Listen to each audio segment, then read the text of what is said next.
It's almost natural that if you love Smash, you love Captain Falcon. Ever since I've started playing Smash, Captain Falcon has always been regarded as one of, if not the single most popular character to watch in both competitive and casual environments of Smash. And it makes sense when you just look at him. After all, what is there not to love? A fast rushdown character that highly rewards risk-taking edge guards, reads, and an optimized punish game. Essentially, if you're not at least trying to look for opportunities to throw the game when playing Captain Falcon, you're really not playing him at all. So pretty much, this video is mostly me talking about why I really just like Captain Falcon. I got numbers on the... Oh! Yo, did he just walk up slowly? Turning your brain off, going online and continuously doing the dumbest shit on repeat, trying to look for something that can get your dopamine receptors going, with an input amount that can maybe, just maybe rival your average 12 million GSP Terry player. That is definitely one of the best parts of playing Captain Falcon. And in a perfect world, I would just go on Elite Smash and be able to do that all the time without having to deal with, competent players. Sadly, there are just so many characters in this game that aren't even a little bit like Captain Falcon and forcing me to actually think to play against them. Unbelievable. Actually having to form a coherent game plan to actually have a chance of winning a match against a reasonably skilled opponent. In my fighting game? Unacceptable, honestly. It really surprises me that I don't come across more Captain Falcons when I look at the perception of what is and is not considered fun. Surely spamming brain-dead approach options is more fun than quote-unquote meticulously vomiting projectiles. Especially when I think most people can agree that Captain Falcon is awesome, fucking awesome.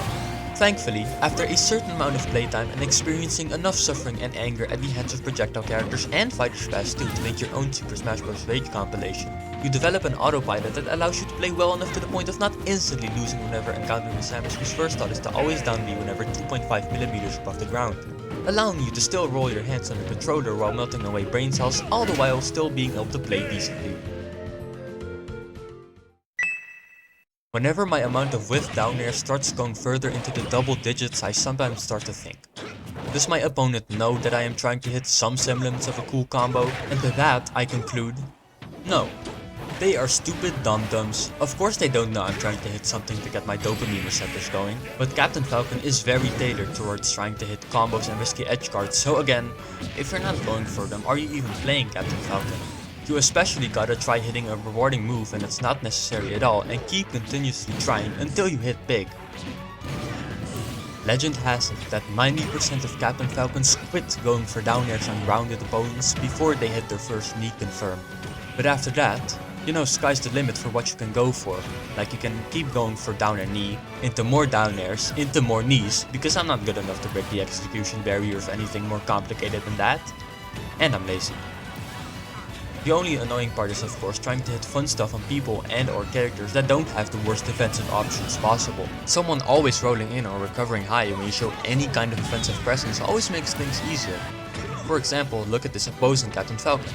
Just because I am standing at the edge of the stage, I am threatening a potential edge guard, so he decides to recover high. What a fucking idiot, am I right or am I right? But combine the fact that not everyone has blatantly exploitable defensive options, with certain characters just being much harder to pressure an edge guard than others, can trying to make hitting a specific thing kind of a slog. Like the amount of Bayonettas and Toon Links on Elite Smash. Like, seriously, why are there so many of them? I just don't get it. At least there are also a decent amount of heavies that kind of balances it out, but the gist of it is, keep fishing, because it will all be worth it for that one, definitely special, not overused combo.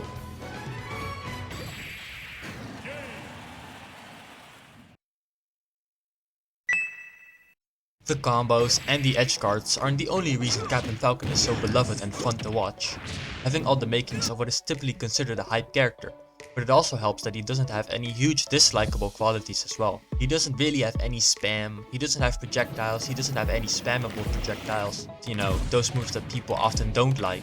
However, those are also often the sort of moves that truly elevate a character into major placements. Of course, this also applies to most other mid and low tiers as well, which is why in general they are considered more fun to watch.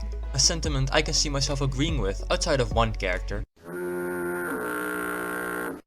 Yep, sadly, the fact of the matter is, when you're playing Captain Falcon, you're playing a mid-tier, And because he's a mid-tier, he has mid-tier problems, like being a mid-tier, because being a mid-tier fucking sucks nowadays. Back in the day, you could be a mid-tier character with all the benefits and hardly any drawbacks. You could get people to root for you just because you're an underdog, while not even being relatively that bad to the upper ends of the tier list.